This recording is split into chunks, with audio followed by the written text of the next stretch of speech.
வேலைக்காரன் வேலைக்காரி என்று சொல்லும் பொழுது அது தாழ்மையை காட்டுகிறது, அது பணிவை காட்டுகிறது.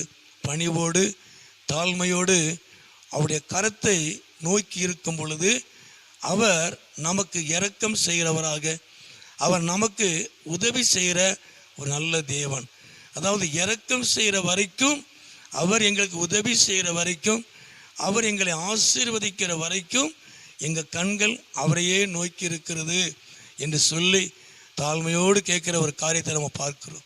நிச்சயமாய் ஆண்டவர் தாமே தாழ்மையோடு பணிவோடு ஆண்டவரே உம்முடைய இரக்கத்தினால் எங்களுக்கு உதவி செய்யும் என்று சொல்லி கேட்கும் பொழுது கர்த்தர் உங்கள் வாழ்க்கையில் ஒரு பெரிய காரியத்தை கர்த்தர் செய்வார். இதே போல தான் சங்கீதம் 67 அந்த 2ஆம் வசனத்தில் கூட வாசிக்கிறோம். தேவரீ எங்களுக்கு இறங்கி எங்களை ஆசீர்வதித்து உம்முடைய முகத்தை எங்கள் மேல் பிரகாசிக்க பண்ணும். தேவரீர் எங்களுக்கு இறங்கி எங்களை ஆசீர்வதித்து உம்முடைய முகத்தை எங்கள் மேல் பிரகாசிக்க பண்ணும். நிச்சயமாய் கர்த்தர் தாமே இந்த நாட்களிலே அவர் உங்களுக்கு இறங்கி அவர் தம்முடைய இரக்கத்தினால உங்களை ஆசீர்வதித்து அவர் உங்களை பிரகாசிக்க பண்ணுவார். அவர் உங்களுக்கு உதவி செய்வார். தாழ்மையோடு பணிவோடு கேட்கறதுனால உங்கள் வாழ்க்கையில் கர்த்தர் பெரிதான காரியங்களை செய்வார். அவர் ஆசீர்வதிப்பார்.